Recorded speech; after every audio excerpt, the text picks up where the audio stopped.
Eh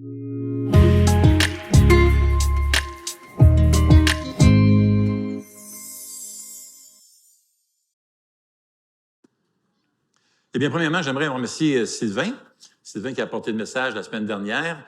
C'était dans Jérémie 17 et c'était vraiment, tu nous as ouvert ton cœur et c'était vraiment touchant. J'ai pu t'écouter en ligne cette semaine et puis c'était vraiment touchant et surtout édifiant, un bel encouragement. Alors, merci mon frère d'avoir pris le message dimanche dernier. Ce matin, on commence une nouvelle série qui s'intitule « Vision ». Vous savez, c'est John Edema qui nous a accompagnés pendant un certain temps, il y a plusieurs années, qui fait le tour de plusieurs églises pour les aider à vraiment à poursuivre la vision et la mission que le Seigneur nous confie, à faire des disciples. Et il nous disait qu'une vision dure 28 jours. Et qu'est-ce qu'il voulait dire par là? C'est que on a tendance, ça prend pas beaucoup de temps, à peu près un mois, pour oublier les raisons pour lesquelles on fait ce qu'on fait. Alors, on a constamment besoin de revenir à cette mission que le Seigneur nous a confiée, nous rappeler pourquoi on fait ce qu'on fait. Alors, le moment ne pouvait pas être mieux choisi de revenir sur la vision de notre Église qu'en début de cette nouvelle année.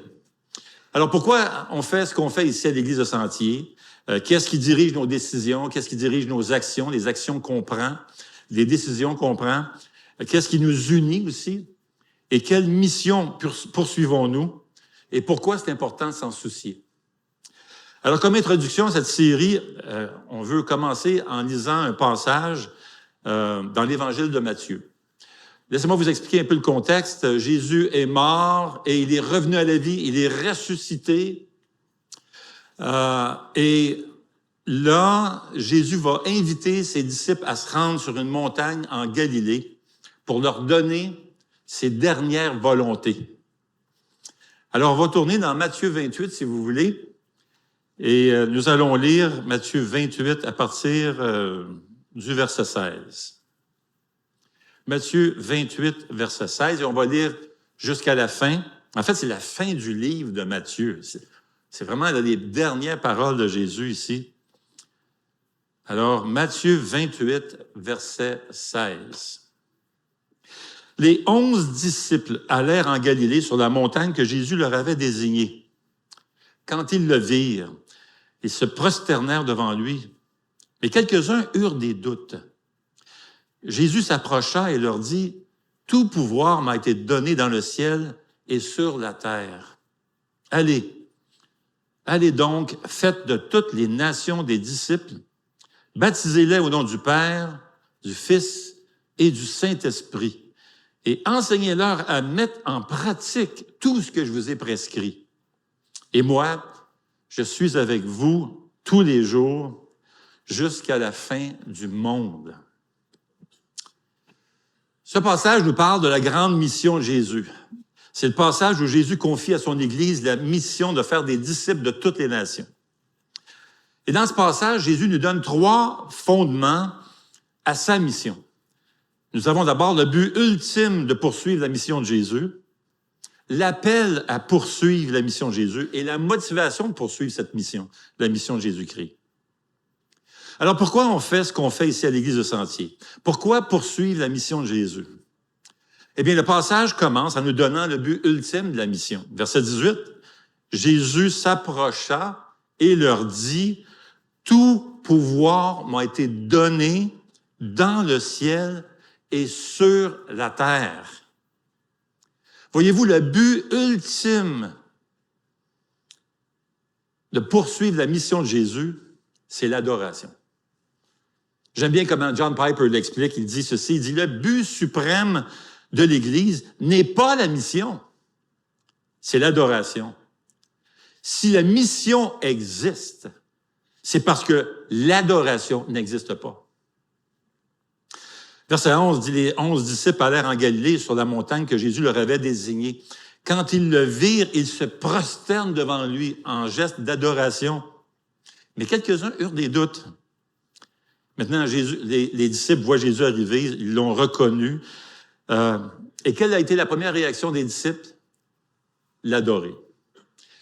Maintenant, il est naturel qu'ils l'adorent, mais toute cette expérience-là de résurrection, il était mort, et là, d'un coup, il revient à la vie.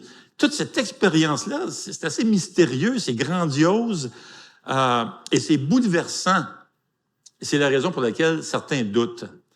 Maintenant, le doute dont il est question ici, il ne faut pas être compris, il ne s'agit pas de le comprendre comme si certains des 11 ont finalement décidé de ne pas croire, comme s'ils rejetaient la foi. Non, c'est plutôt comme Thomas, dans Jean 20, 24 à 28. Certains disciples ont mis plus de temps à d'autres à accepter finalement la réalité de la résurrection. D'ailleurs, le verbe dans l'original ne dénote pas une incrédulité définitive, mais c'est plutôt un état d'incertitude, d'hésitation. Est-ce que c'est vraiment lui? En réponse à leur hésitation, Jésus vient leur parler pour les rassurer. Et c'est ce que Jésus fait. Il faisait ça régulièrement pendant son ministère sur la terre. Il rassurait ses disciples parce qu'ils avaient peur, très souvent. Tout comme les disciples ont eu peur, la montagne de transfiguration. Imaginez les disciples. Jésus a invité quelques disciples à se rendre avec lui sur la montagne. Et tout d'un coup, tu as Moïse et Élie qui apparaissent. Et non seulement ça, Jésus, tout d'un coup, c'est comme si Dieu avait ouvert le rideau pour laisser voir le vrai Jésus dans sa gloire. Les disciples sont écrasés. Et là, tout d'un coup, le comble de tout, il y a une voix du ciel. Dieu commence à parler et leur dire, « Voici mon Fils bien-aimé, en qui j'ai mis toute mon affection. » Imagine, les disciples sont à terre, ils ont peur. Et que fait Jésus? Nous lisons dans Matthieu 17, 7, « Mais Jésus s'approcha d'eux, les toucha et dit, « Levez-vous, n'ayez pas peur. » Et ils levèrent les yeux et ils ne virent que Jésus seul. N'ayez pas peur. Et combien de fois on voit ça dans les Écritures? Je l'ai déjà dit, hein? Cette expression-là, « n'ayez pas peur », revient plus de 365 fois dans les Écritures saintes. N'ayez pas peur. Jésus vient et il les rassure. Et comment il les rassure? En faisant toute une déclaration. Il dit au verset 18, « Toute autorité m'a été donnée dans le ciel et sur la terre. » Cette déclaration-là, elle est pas mal puissante, magnifique même, mais ça prend un sens encore plus profond quand on reconnaît que ces paroles sont basées d'une prophétie qui se trouvait dans l'Ancien Testament des centaines d'années avant la venue de Jésus-Christ, que Jésus va s'approprier lui-même dans Daniel 7, 14. Le prophète Daniel a eu une révélation du Messie qui allait venir un jour. Il a reçu cette prophétie des centaines d'années avant l'arrivée de Jésus. Et voici, je peux vous la lire dans Daniel 7, qui dit ceci. « Pendant que je regardais, c'est Daniel qui parle, pendant que je regardais dans mes visions nocturnes, quelqu'un qui ressemblait à un fils de l'homme est venu avec les nuées du ciel. Il s'est avancé vers l'ancien des jours et on l'a fait approcher de lui. On lui a donné la domination, la gloire, le règne, et tous les peuples, les nations, les hommes de toute langue l'ont servi. Sa domination est une domination éternelle qui ne cessera pas et son royaume ne sera jamais détruit. Moi, Daniel, j'ai eu l'esprit troublé au plus profond de moi et mes visions m'ont terrifié. » Maintenant, c'est le passage que Jésus va citer alors qu'il est accusé par le souverain sacrificateur. Il est emmené captif, on l'arrête et on l'emmène devant les prêtres et le souverain sacrificateur, des gens qui connaissaient très bien, des maîtres de l'Ancien Testament, là. Et c'est la réponse que Jésus va lui donner devant le souverain sacrificateur. On pose un tas de questions à Jésus, mais Jésus ne répond pas, il garde le silence. Alors, nous lisons dans Matthieu 26, 63, ceci. Jésus gardait le silence. Le grand prêtre prit la parole. Là, il est frustré. Là. Le grand prêtre prit la parole et lui dit, « Je t'adjure par le Dieu vivant de nous dire si t'es bien Messie, le Fils de Dieu. » Et Jésus répond, « Tu le dis. Tu le dis. Effectivement, c'est moi le Sauveur. C'est moi celui dont l'Ancien Testament parlait qui devait venir. Celui qui va sauver le monde de leurs péchés. » Mais non seulement ça, Jésus ajoute quelque chose qui est justement tiré de Daniel. Il dit, « Tu le dis. De plus, je vous le déclare, vous verrez désormais, alors à venir, bientôt, là, ça s'en vient, vous verrez désormais le Fils de l'homme assis à la droite du Dieu Tout-Puissant et venant sur les nuées du ciel. » Jésus s'attribue la prophétie de Daniel. Il est en train de dire, je suis celui dont la domination, la gloire, le règne, et tous les peuples, les nations et les hommes de toute langue vont me servir. Ma domination sera une domination éternelle. Elle ne cessera pas, puis mon royaume ne sera jamais détruit. C'est fort, c'est une déclaration tellement forte que le souverain sacrificateur est scandalisé, il déchire ses vêtements. Et il accueille Jésus de blasphémateur. Et c'est là, finalement, c'est le coup fatal. Il décide de le faire tuer, de le faire mourir. Maintenant, lorsque Jésus a prononcé ces paroles de Daniel devant le souverain sacrificateur, ce n'était pas encore accompli. Il n'avait pas passé encore par la crucifixion et la résurrection. C'était sur le point de s'accomplir. Il dit, à partir de maintenant, vous verrez. C'est encore futur. Mais maintenant que Jésus est là, ressuscité, il est avec ses disciples. Jésus est en train de dire à ses disciples, maintenant, c'est arrivé. La prophétie du Fils de l'homme serait intronisée comme maître du monde. C'est accompli maintenant à travers la résurrection. Jésus avait déjà l'autorité, évidemment, lorsqu'il avait son ministère sur la terre. On voit dans Matthieu 7, 29 que Jésus enseignait avec autorité. Dans Matthieu 9, 6 et 8, on voit Jésus qui a l'autorité de pardonner les péchés. Mais maintenant, il a toute autorité. Et ce mot « toute » va revenir avec insistance dans le passage de sa mission. Par exemple, Jésus dit « Je veux que vous fassiez des disciples parmi toutes les nations. Enseignez-leur à observer tous mes enseignements. Et je suis avec vous tous les jours. » Amen. Dans Matthieu 4, 8 à 9, Satan vient pour tenter Jésus dans le désert en lui offrant tous les royaumes du monde et leur gloire. Jésus refuse, reste fidèle à Dieu, son Père. Mais maintenant, grâce à son obéissance, à sa vie menée dans la perfection, sans péché, à travers ses souffrances, Jésus reçoit bien plus que ce que Satan pouvait lui offrir. Il a toute autorité dans le ciel et sur la terre. La seigneurie universelle de Jésus, l'autorité universelle de Jésus exige maintenant une mission universelle. Jusque-là, les disciples se limitaient à un ministère répandaient le message de l'Évangile auprès des Juifs dans la nation d'Israël. La restriction maintenant de la mission des disciples qui se limitait qu'en Israël, jusque-là, est maintenant levée. Car le royaume de Jésus, tel que décrit dans Daniel 7, exige des disciples de toutes les nations. C'est donc le point culminant du thème qu'on va relever tout au long du livre de Matthieu. C'est l'appel d'un peuple de Dieu bien plus large que celui de l'Ancien Testament, dans lequel l'appartenance n'est pas fondée sur la race, mais fondée sur une relation avec Dieu à travers le Messie, Jésus-Christ. Pourquoi on fait ce qu'on fait ici, à l'Église, le Sentier? Pourquoi on poursuit la mission du Seigneur Jésus? Bien, le but ultime de poursuivre sa mission, c'est l'adoration. De faire des adorateurs, des disciples. Et c'est quoi cette mission? C'est ça. On poursuit la mission de Jésus qui consiste à faire des disciples, faire des adorateurs. Verset 18 dit, « Tout pouvoir m'a été donné dans le ciel et sur la terre. Allez maintenant faire de toutes les nations des disciples. Baptisez-les au nom du Père, du Fils et du Saint-Esprit et enseignez-leur à observer ou à mettre en pratique tout ce que je vous ai enseigné. » Avez-vous remarqué que la grande mission de Jésus est liée à son autorité? Toute autorité m'a été donnée, donc maintenant, allez faire des disciples. Nous faisons des disciples sachant que Jésus a toute autorité, dans le ciel et sur la terre. L'autorité de Jésus nous donne l'assurance.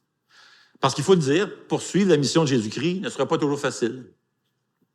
Partager le message de l'Évangile n'est pas toujours facile, surtout dans certains coins du monde où il y a la persécution, il y a des gens qui meurent, des milliers de personnes meurent à cause de leur foi en Jésus-Christ.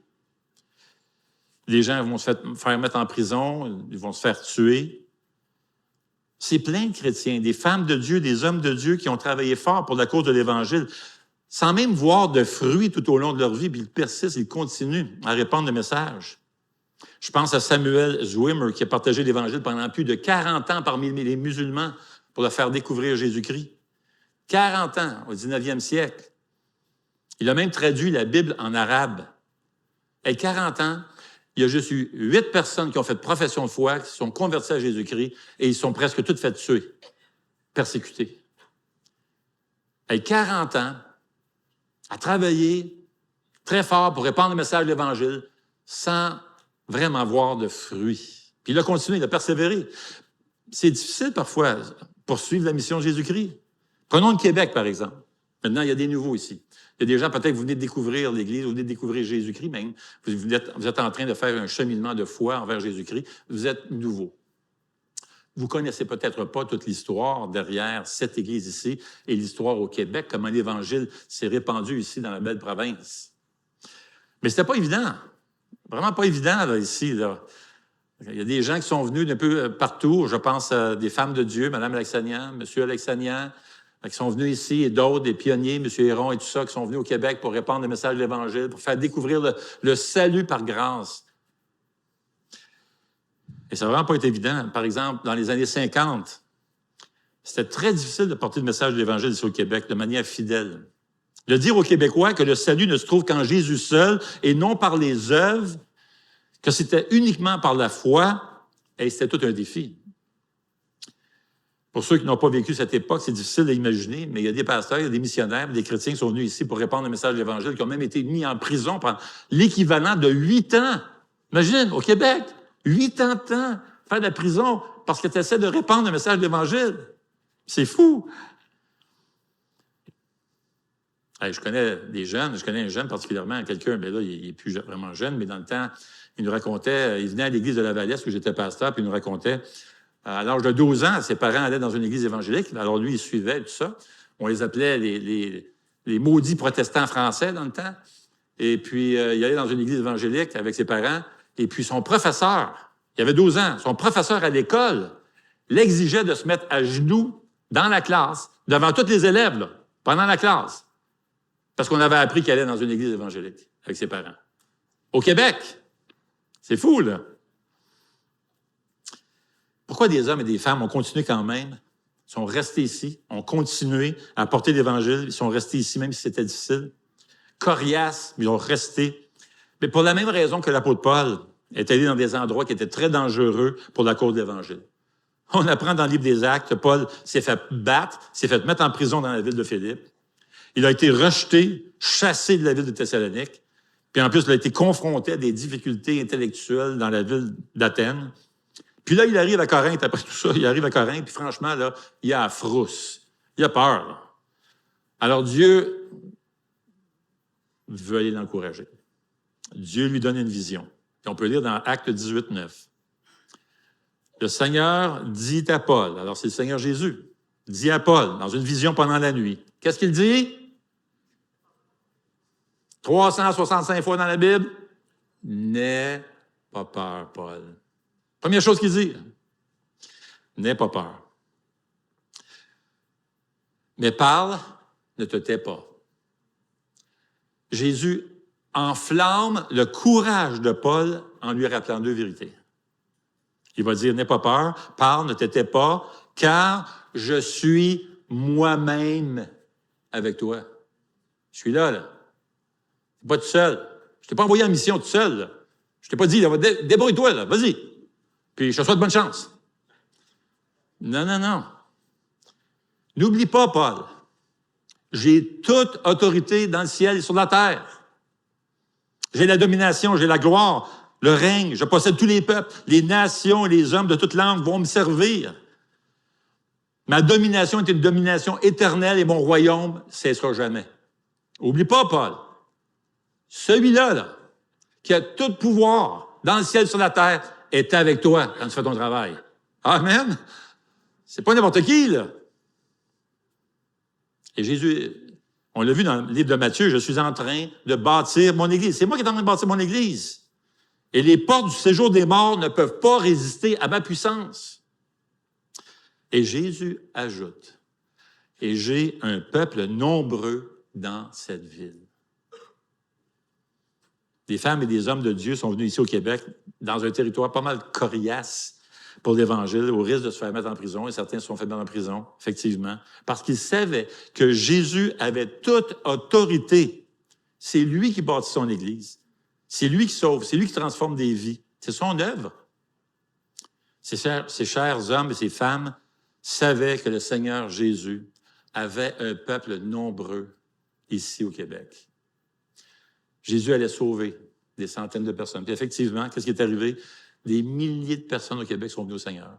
Il y a eu un grand réveil. En l'espace de 5 ans, je crois, il y a eu plus de 465 églises qui ont commencé dans ces années-là, dans les années 70. C'était phénoménal. Je fais partie, et quelques-uns parmi vous font partie, de ce mouvement, ce réveil spirituel qu'il y a eu au Québec. C'était phénoménal. Alors ici, à l'Église de Sentier, nous voulons poursuivre cette mission de Jésus à faire des disciples conformes à Jésus-Christ. Parce que nous savons qu'il est avec nous, et c'est son œuvre, c'est son Église, c'est lui qui bâtit. Et il a un peuple nombreux, ici à Gatineau et dans tout l'Outaouais et dans la francophonie. C'est pour ça qu'on poursuit cette mission. C'est pour ça qu'on ne veut pas oublier la mission, la vision de notre Église. On ne veut pas oublier, on veut revenir à ça constamment. Et ce qui va nous donner courage et continuer à poursuivre la mission de Jésus, cette mission que le Seigneur nous a donnée, c'est de savoir et se rappeler que Jésus est roi. Jésus est le Seigneur. Il a dit « Tout pouvoir m'a été donné ». Notre confiance n'est pas fondée sur nos résultats, nos fruits, notre renommée, notre fortune ou autre. Jésus a promis « Je vais construire mon Église ». Jésus est le Seigneur. Toute autorité lui a été donnée. Et ça, c'est notre motivation, notre courage, notre force.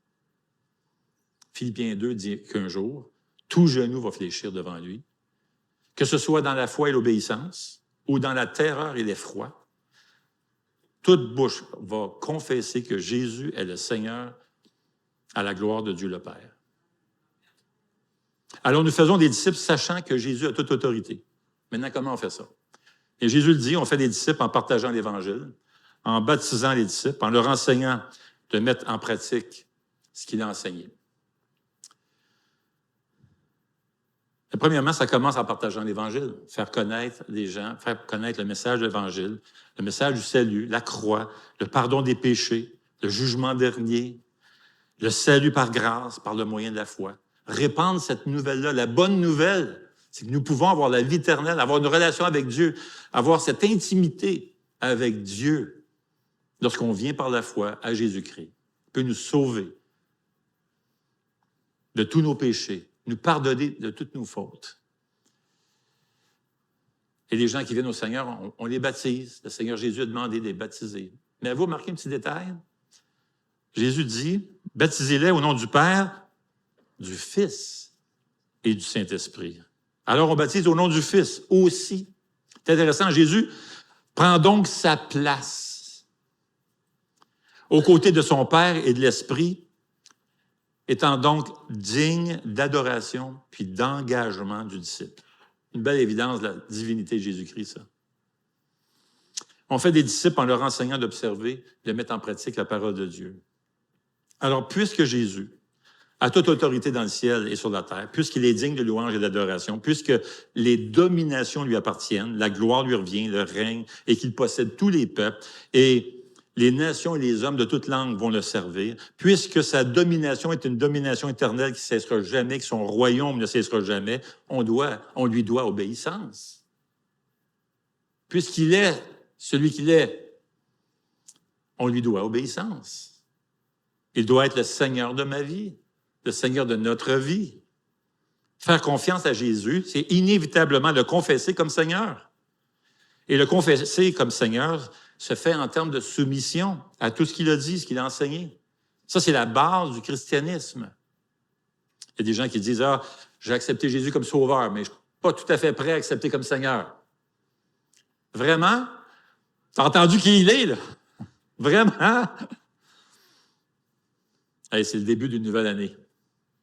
Le début d'une nouvelle année, habituellement, c'est synonyme d'espoir, hein, de changement, d'ambition, de rêve. Avez-vous des rêves pour cette année?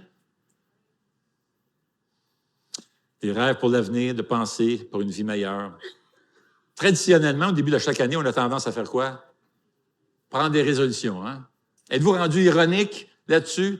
Hein, les gens qui disent « Ah, ça donne absolument rien, ils disent après un mois, on oublie tout ça. » Ben, savez-vous, c'est faux.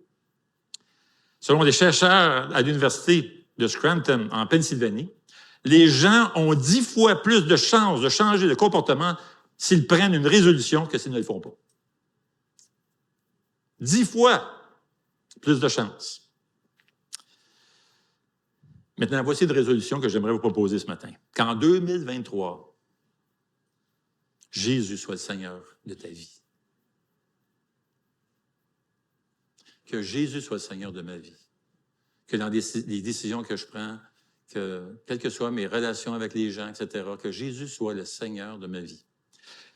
Jonathan Edwards était un homme de Dieu. Dieu l'a puissamment utilisé lors d'un grand réveil spirituel qui a eu lieu au 18e siècle. Et imaginez-vous, non, à l'âge de 19 ans, ce jeune homme-là, un homme de Dieu, à l'âge de 19 ans, ce gars-là a pris 70 résolutions. Hey, 70. Il n'y a pas d'ordinateur dans ce temps-là. Là. C'est comme 70. Il a dû écrire pas mal, et on les a, c'est écrit. Et voici l'une de ses résolutions. Je suis résolu à vivre comme je souhaiterais l'avoir fait quand je viendrai à mourir.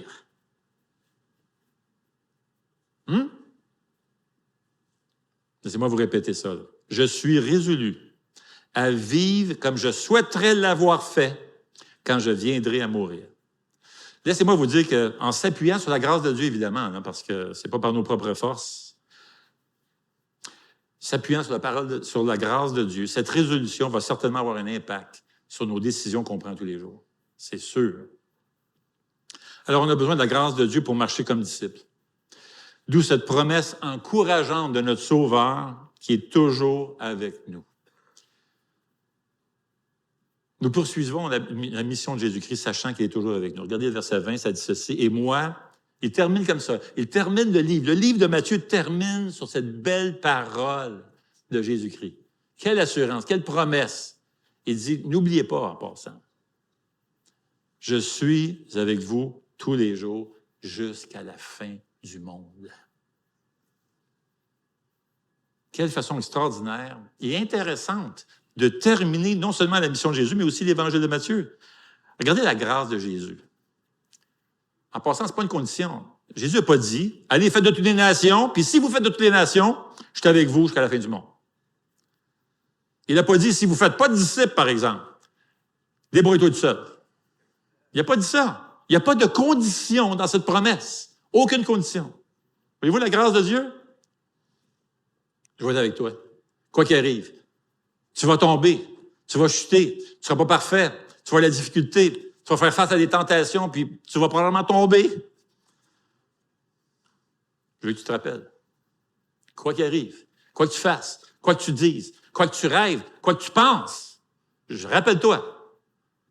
Je suis avec toi.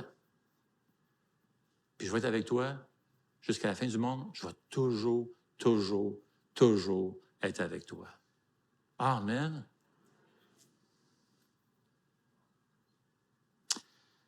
Voyez-vous, partager le beau message de l'Évangile et faire des disciples vient à partir du débordement de la conscience de la présence constante de Jésus dans notre vie. Plus tu te nourris de Jésus, plus tu deviens conscient de sa présence et plus tu vas vouloir participer à sa mission. Ça va être plus fort que toi? Tu vas vouloir partager cela, cette joie-là dans ton cœur, ce débordement dans ton cœur. Tu ne pourras pas garder ça pour toi. La promesse de la présence de Jésus fait écho au nom Emmanuel, Dieu avec nous. Le fait que le Seigneur ressuscité puisse maintenant faire cette belle promesse, comme Dieu l'a fait au peuple de l'Ancien Testament, amène la présence de Jésus dans Matthieu à un point culminant. Jésus est Emmanuel. Il est le Dieu avec nous. Maintenant, on ne sait pas ce que 2023 va nous apporter, n'est-ce pas? Qui savait qu'il y aurait eu une pandémie mondiale, mon ami, il y a quelques années? Jamais. J'ai jamais connu ça de ma vie, moi. Qu'est-ce que c'est que ça? On ne sait pas ce que 2023 va nous réserver, mais voici ce que je sais. Je sais que notre Sauveur Jésus est un Sauveur merveilleux. Il est tout ce que je ne suis pas. Il est fort, il est sage, il est bon, il est saint, il est juste, il est aimant, il est miséricordieux, il est compatissant, il est le chemin, il est la vérité, il est la vie, il est éternel et il est toujours avec nous. Et il est toutes ces choses, tout le temps, bien plus qu'on peut l'imaginer. Alors, bien-aimés, vous êtes prêts à amorcer cette nouvelle année et poursuivre la mission de notre Seigneur? Faisons des adorateurs. Faisons des disciples de Jésus, sachant que Jésus est toujours avec nous. Pendant qu'on prie, j'inviterai l'équipe de louanges à venir. Prions. Seigneur notre Dieu, comment ne pas t'adorer devant de telles révélations sur ton Fils? Comment ne pas faire comme les disciples et se jeter, se prosterner à terre devant Jésus? Seigneur, nous voulons te louer, t'adorer. Nous voulons que cette année 2023 puisse être une année dont tu seras fier de tes enfants. Que nous puissions agir comme si tu étais le Seigneur de notre vie. Parce que tu en es digne. Tu es éternel. Tu es parfaitement sage. Tu es omniprésent, omnipotent, omniscient. Tu es partout. Et Seigneur, tu es avec nous. Nous te remercions, Seigneur, de te donner totalement à nous. Merci pour Jésus, merci pour le sacrifice. Nous voulons prendre la Sainte Seine ce matin en commémorant tout ce beau sacrifice qui nous permet aujourd'hui d'avoir cette relation avec toi. Merci, Seigneur, parce que nous étions tes ennemis. Tu nous as aimés alors qu'on ne t'aimait pas. Alors que nous étions encore pécheurs, tu t'es livré pour nous. Seigneur, on te doit tout.